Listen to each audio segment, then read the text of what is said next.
Hi friends, welcome back to Hemodynamics. This lecture is on atrial septal defect. Content of the video: Introduction, Types of ASD, Pathophysiology, Clinical Features, Investigation and Treatment of Atrial Septal Defect.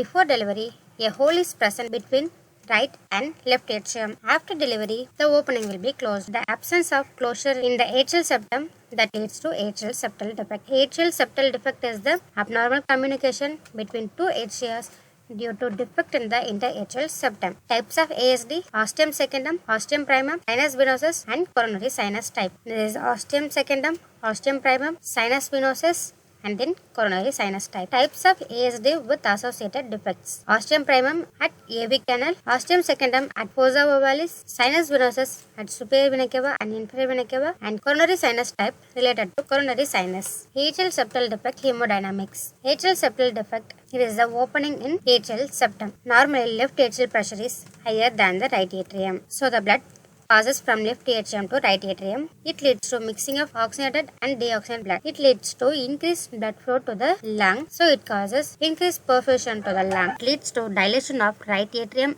right ventricle and the valves in the right side. So increased blood flow to the lung. It leads to pulmonary vessel dilation and that leads to pulmonary overload. So flow related pulmonary hypertension is present. It causes medial hypertrophy of pulmonary muscularization of artery. That is called pulmonary vascular obstructive disease. So now the right side pressure is increased. So it causes shunt reversal from right side to left side. That is Eisenmenger syndrome. The reversal of shunt that leads to deoxygenated blood circulated into systemic circulation that leads to cyanosis. The oxygenated blood from the left atrium passes into right atrium through the atrial septal defect and high amount of blood passes into pulmonary circulation. And then the oxygenated blood again passes into the left atrium. Blood cell passes into atrial septal defect and other remaining blood cell passes into mitral valve and then it reaches the systemic circulation to the aorta. Sometimes paradoxical embolism may be present. What is paradoxical embolism? If a clot is present at venous level means it can be carried by inferior vena cava or superior vena cava, passes into right atrium, and then if we give the severe pressure like sneezing, coughing, at defecation, the more amount of pressure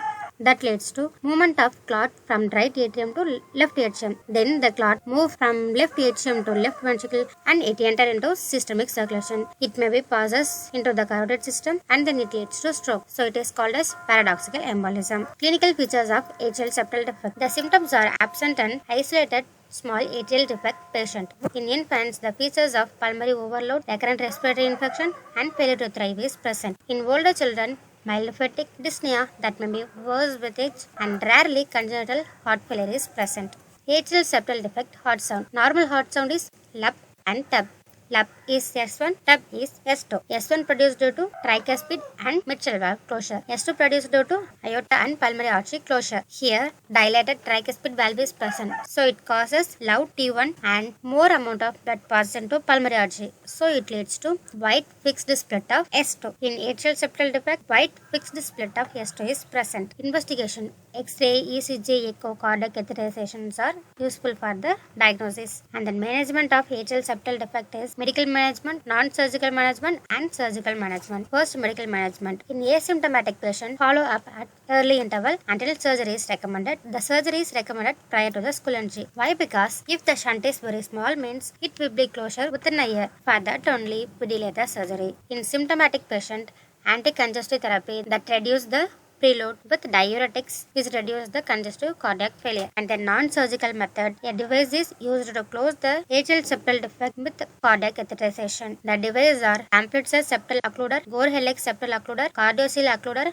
and Biostar device. Cardiac catheterization into the left atrium and then pass into defect and the device is closed between the atrial septal defect. This is the device closure. Non-surgical method indications are the secundum type of ASD 5 mm or more than 5 mm in diameter but less than 32 mm diameter, and the pulmonary circulation to the systemic circulation ratio is more than 1.5:1. and then the septal tissue must be enough to place the device. Non-surgical closure advantages are avoidance of cardiopulmonary bypass and avoidance of pain and residual thoracostomy scar and less than 24-hour hospital stay and rapid recovery. Non-surgical closure disadvantages are there is no transcatheter device for closure of sinus venosus, ostium primum and coronary sinus type ASD, and post-device closure aspirin is recommended for 6 months. Surgical closure that is recommended before school entry to prevent later complications, and then the ASD is closed directly with double suture, and then the ASD is closed with pericardial patch.